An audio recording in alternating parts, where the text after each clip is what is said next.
வணக்கம். செல்வகுமாரின் மாலை வானிலை ஆய்வறிக்கை. அதிகாரப்பூர்வ வானிலை அறிக்கைக்கு இந்திய வானிலை ஆராய்ச்சித்துறை அறிக்கையை பார்க்கவும். 2024 ஜூலை 29 திங்கட்கிழமை மாலை நிலவர ஆய்வறிக்கை. வானிலை அமைப்பு. நேற்று மகாராஷ்டிரா மத்திய பிரதேசம் இடைப்பட்ட பகுதியில் நகர்ந்து கொண்டிருந்த, அதாவது இன்று அதிகாலை நகர்ந்து கொண்டிருந்த அந்த காற்றழுத்த தாழ்வு நிலை முழுமையாக குஜராத் மற்றும் மகாராஷ்டிரா இடைப்பட்ட பகுதி வழியாக அரபிக்கடலில் இறங்கிவிட்டது.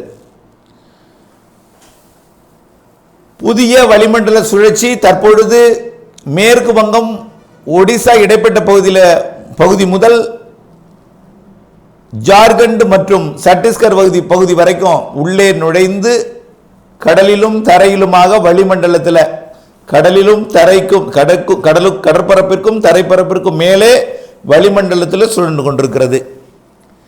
அதே போல வங்கக்கடலிலும் வளிமண்டல சுழற்சி நீடிக்கிறது. இதன் காரணமாகத்தான் குஜராத் மற்றும் மகாராஷ்டிரா பகுதி நோக்கி பயணித்துக் கொண்டிருந்த அந்த தென்மேற்கு பருவக்காற்று சுமார் ஒரு 75% கேரளா கர்நாடக வழியாக திசை மாறி தம் வளிமண்டலத்தின் மேலடுக்கில் வளிமண்டல சுழற்சியை நோக்கி பயணித்துக் கொண்டிருக்கிறது.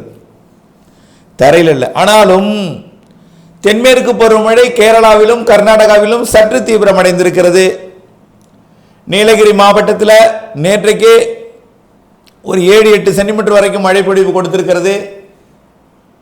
இந்த நேரத்தில், இந்த மாலை நேரத்தில் பொள்ளாச்சி, அதாவது பொள்ளாச்சி சுற்றுவட்டாரம் எல்லாமே ஒரு மணி நேரமாக கனமழை பொழிவு, ஏன் 3 மணியிலிருந்தே நல்ல மழை பொழிவு பொழிந்து கொண்டிருக்கிறது.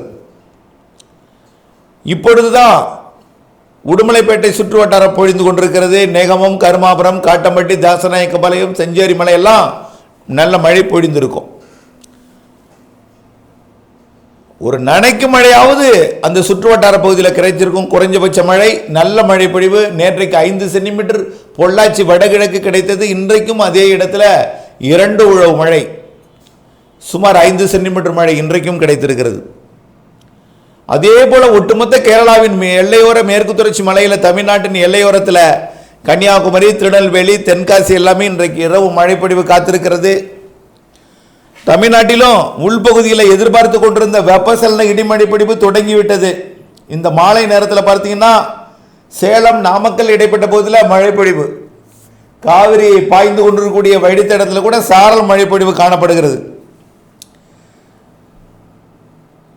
அதே போல திருவள்ளூர் மற்றும் திருப்பத்தூர், வேலூர், ராணிப்பேட்டை மாவட்டத்திலையும் இப்பொழுது நனைக்கும் மழை, தூறல் மழை, லேசான மழை தொடங்கி இருக்கிறது. திருப்பதி மற்றும் நெல்லூர் இடைப்பட்ட பகுதியிலையும் இன்றைய வரக்கூடிய மணி நேரங்களில் பார்த்தீங்கன்னா இன்றைய மழைப்பொழிவு விழுப்புரத்திற்கு வடக்கே விழுப்புரம், செங்கல்பட்டு, சென்னை, திருவள்ளூர், காஞ்சிபுரம் மற்றும் ராணிப்பேட்டை மாவட்டத்திற்கும் மழை வாய்ப்பு உறுதியாக தெரிகிறது. மேற்கு தொடர்ச்சி மலைக்கும் நள்ளிரவு அதிகாலையில் நல்ல மழை தெரிகிறது. நாளையும் இதேபோல் தொடர வாய்ப்பு இருக்கிறது. 2ஆம் தேதி வரைக்கும் இந்த தென்மேற்கு பருவமழை கொஞ்சம் தீவிரமாக இருக்கும். ரொம்பவெல்லாம் இல்லை, கொஞ்சம் அளவான ஒரு தீவிரம். தமிழ்நாட்டில் வெப்பசலன இடிமழை பொழிவு வளிமண்டல சுழற்சி ஏற்படுத்த போகிறது. இன்றைக்கு சென்னை, திருவள்ளூர், காஞ்சிபுரம் உள்ளிட்ட வடகடலோரத்திற்கு கொடுக்கக்கூடிய அந்த மழைப்பொழிவு நாளை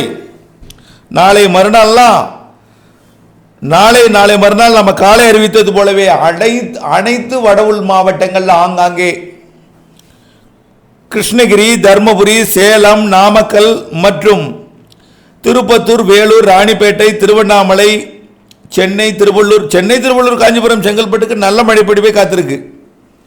சென்னை, திருவள்ளூர், காஞ்சிபுரம், செங்கல்பட்டு, விழுப்புரம், கள்ளக்குறிச்சிக்கும், அதே போல கடலூர், மயிலாடுதுறை மாவட்டத்து கூட தெரிகிறது. நாளை மறுநாள் ஈரோடு, கண்டிப்பாக ஈரோடு வடக்கு பகுதி, அதே போல திண்டுக்கல் மாவட்டம், கொடைக்கானல் மலைப்பகுதி, திண்டுக்கல், ஒட்டஞ்சத்திரம் மற்றும் நத்தம், மதுரை வடக்கு, சிவகங்கை, புதுக்கோட்டை, ராமநாதபுரம் இந்த பகுதிகளுக்கும், ராமநாதபுரம் மாவட்ட உள்பகுதி, இதெல்லாம் டெல்டா மாவட்டங்களே ஆங்காங்கே சரியாக ஒரு 4 நாள் கழித்து, அதாவது இன்றைக்கு தேதி 29, 30, 31 1ஆம் தேதியிலிருந்து இன்னும் கொஞ்சம் பரப்பில் அதிகரிக்கும். 2ஆம் தேதியிலிருந்து கண்டிப்பாக மழைப்பொழிவு கொஞ்சம் பரப்பில் அதிகரிக்கும். 2ஆம் தேதி 3ஆம் தேதியெல்லாம் அந்த மழைப்பொழிவு டெல்டாவிலே பரவலான மழைப்பொழிவை கொடுக்க இருக்கிறது. 3ஆம் தேதி ஆகஸ்ட் ஆடிப்பெருக்கு நாள்னு வச்சுக்கலாம். ஆடிப்பெருக்குக்கு ஒட்டியுள்ள நாட்கள் ஆகஸ்ட் 3ஆம் தேதி ஆடிப்பெருக்கு. ஆடிப்பெருக்குக்கு முன்னும் பின்னும் ஆடிப்பெருக்கை ஒட்டியுள்ள நாட்களில் நல்ல மழைப்பொழிவே தெரிகிறது. டெல்டா மாவட்டங்கள், வடகடலோரம், வட உள் மாவட்டங்கள் எல்லாமே. அதற்கு பிறகு உள்ள நாட்கள் ஆடிப்பெருக்குக்கு 4ஆம் தேதி 5ஆம் தேதிக்கு பிறகு தென் மாவட்டங்களுக்கு மழை வாய்ப்பு தெரிகிறது. அதாவது தூத்துக்குடி, திருநெல்வேலி, தென்காசி, மேலும் விருதுநகர் மாவட்டத்திற்கு வடக்கே விருதுநகர் மற்றும் தூத்துக்குடி மாவட்ட கோவில்பட்டியிலிருந்து விருதுநகர் மாவட்டத்தில் கூடுதல் பரப்பிலையும், மதுரை, சிவகங்கை, ராமநாதபுரம், தேனி, திண்டுக்கல் எல்லா மாவட்டத்துக்குமே இருக்குது. பாலக்காட்டு கணவாயிலையும் இருக்குது, நீலகிரிலையும் இருக்குது. காற்று பகுதிக்கும் மழை இருக்குது. ஆனால் காற்று பகுதியில் ஒரு சில காற்று பகுதி கொஞ்சம் பிரச்சனைக்குரிய காற்று பகுதி எதுன்னு பார்த்தீங்கன்னா, இந்த தூத்துக்குடி மாவட்ட தெற்கு பகுதி திருச்செந்தூர் மற்றும் இந்த கூடங்குளம் இந்த பகுதி மட்டும் கொஞ்சம் கம்மியாக இருக்கும். அதே போல் கோயம்புத்தூர் மாவட்டம் இந்த நெகமம், காருமாபுரம், காட்டம்பட்டி இருக்குல்ல, அது கூட மழைப்பொழிவு கிடைச்சிடும். அது கூட தென்மேற்கு பருவமழை சாரல் மழைப்பொழிவு கிடைச்சிடும். இந்த தாராபுரம், இந்த உப்பார் அணைக்கட்டு பகுதி அங்கே கொஞ்சம் கம்மியாக இருக்கும். சார் என்ன சார் மறுபடியும் எங்களை கம்மியானு சொல்கிறீங்களே, தயவுசெய்து வருத்தப்படாதீங்க. உங்களுக்கு இந்த சுற்றின் மழைப்பொழிவு முடிந்தோன்னா அடுத்த மழை இருக்கு பாருங்க. இந்த ஆகஸ்ட் 15லேருந்து அதெல்லாம் நல்ல மழை இருக்குது. புரட்டாசியில் நல்ல மழை இருக்குது. சூரியனின் குத்துக்கதிர் தமிழ்நாட்டை நோக்கி வந்து கொண்டிருக்கிறது. ஆகஸ்டில் தமிழ்நாட்டில் இருக்கும் சூரியன் குத்துக்கதிர். இதனால் வளிமண்டல சுழற்சி ஏற்படும். தென்னிந்தியாவிற்கே வளிமண்டல சுழற்சி மழைப்பொழிவு ஆகஸ்டில் இருக்குது. தென்மேற்கு பருவமழை ஆகஸ்ட் 15க்கு மேலே நல்ல ஒரு தீவிரத்தை எட்ட போகிறது. ஆகஸ்ட் இறுதி வாரம் அதை விட சிறப்பாக இருக்குது.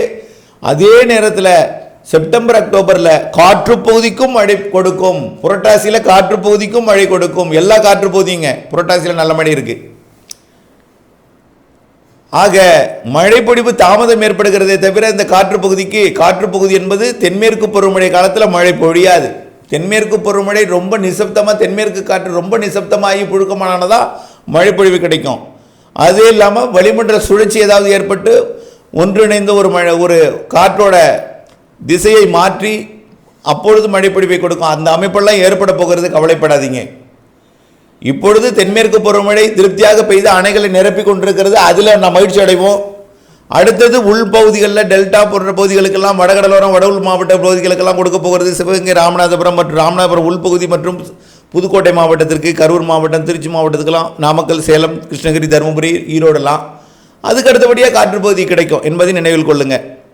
ஆகவே சற்றே பொறுமை காக்க வேண்டும். தென்மேற்கு பருவமழை பின்மழை. தென்மேற்கு பருவமழை காலத்தில் தமிழ்நாட்டில் வெப்பசலன மழை தான் பெய்யும். காற்று சுழற்சி மழை பெய்யும், அதுவும் உண்டு. தென்மேற்கு பருவமழை அணைகளை நிரப்பி கொண்டிருக்கிறது. இன்னும் நிரம்பக்கூடிய அணைகளை நிரப்பும். இன்னும் நிரப்ப வேண்டிய முழு கொள்ளளவை எட்டக்கூடிய அணைகளும் எட்டிவிடும். அப்புறம் பார்த்தீங்கன்னா இன்றைக்கு ஒரு மேட்டூருக்கு சிறப்பான தகவல் ஒன்று அறிவிக்கிறேன். மேட்டூருக்கு இப்போ பார்த்தீங்கன்னா இன்றைக்கு 29/7/2024 4 மணி அளவில் 118 அடி எட்டி 90 டிஎம்சி எட்டிட்டு. இன்னும் எவ்வளவு தேவை? 3.4 டிஎம்சி வந்துருச்சுன்னா நிரம்பிடும்.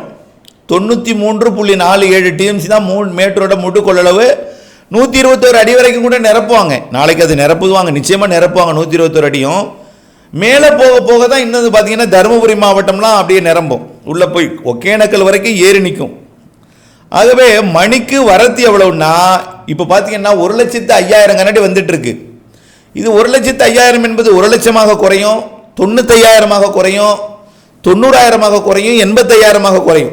நிச்சயமாக நாளை மதியத்துக்கு மேலே 75,000 குறைஞ்சிரும். ஆகவே இப்போது நாளை காலை வரைக்கும் எவ்வளோ இருக்குன்னு பார்த்தீங்கன்னா சராசரியாக வரத்து பார்த்தீங்கன்னா இந்த 1,05,000 90,000 வரைக்கும் இருந்துகிட்டு இருக்கும். ஆக இதுக்கு ஆவரேஜாக பார்த்தீங்கன்னா மணிக்கு வரத்து 0.34 டிஎம்சி, மணிக்கு திறப்பு 20,000 கனடிங்கிறது 0.07 டிஎம்சி, மணிக்கு சேமிப்பு 0.27 டிஎம்சி, 3.47 டிஎம்சி நிரம்ப தேவை. அதை 0.27 டிஎம்சியில் வகுத்தா 12.83 மணி தேவை இன்னும் நிரம்புறதுக்கு. இந்த முழு கொள்ளளவு எட்ட இன்னும் 12 மணி நேரம் வேணும், 12.25 மணி நேரம் வேணும்.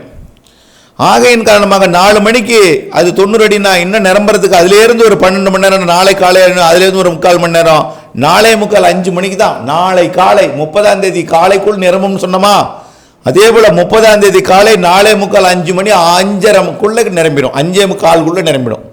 ஆக முழு கொள்ளளவை இந்த 20,000 கனஅடி திறந்தா தான். 25,000 30,000 திறந்தால் கொஞ்சம் லேட் ஆகும், நாளைக்கு பொழுது விடிஞ்சிடும். 20,000 கனஅடி திறப்பு வரத்து நம்மளுக்கு கணிச்சாச்சு. வரத்து வந்து இயற்கை கொடுத்தது, அது வந்துட்டு இருக்கு. ஏன்னா திறப்பு என்பது நம்முடைய அரசாங்கம் எப்படி கூடுதலாக திறந்தால் இன்னும் கொஞ்சம் நிரம்புறதுக்கு தாமதம் ஏற்படும். இதே அளவு திறந்தால் நம்முடைய புள்ளி வரத்தின்படி இதே அளவு 20,000 கனஅடி திறக்கப்பட்டு கொண்டிருந்தால் நாளை 4:45 மணிலேருந்து 5:15 மணிக்குள்ளார 120 அடியை நிரப்போம். அதாவது 93.47 டிஎம்சி கிடைச்சிடும் தண்ணி. அதுக்கப்புறம் ஒரு அடி அதுக்கப்புறமும் மேலே ஒரு அடி நிரப்பலாம். அதுக்கு 6 மணி நேரம் ஆகும், நாளை மதியானம் ஆகிடும். அந்த ஒரு அடி நிரப்புறதுக்கு அதுக்கு மேலே ஒரு 6 மணி நேரம் ஆகும். ஆகவே மேலே போக போக தான் நிறைய பிடிக்கும், கொள்ளளவு அதிகம் என்பதை புரிந்து கொள்ள வேண்டும்.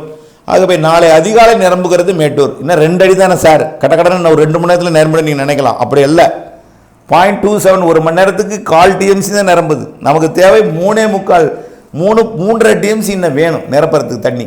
1/4 டிஎம்சி நிரம்புது. அப்படின்னா பார்த்துங்க, 4 மணி நேரத்துக்கு 1 டிஎம்சி கிடைக்குது. அப்போது இன்னும் 12 மணி நேரம் வேணும் நிரம்புது. ஓகே, இப்போது இருக்கிற இந்த நிரம்புதலுக்கு பிறகு 75,000 கனஅடியிலிருந்து 65,000 கனஅடியாக அப்படியே திறக்க வேண்டியிருக்கும்.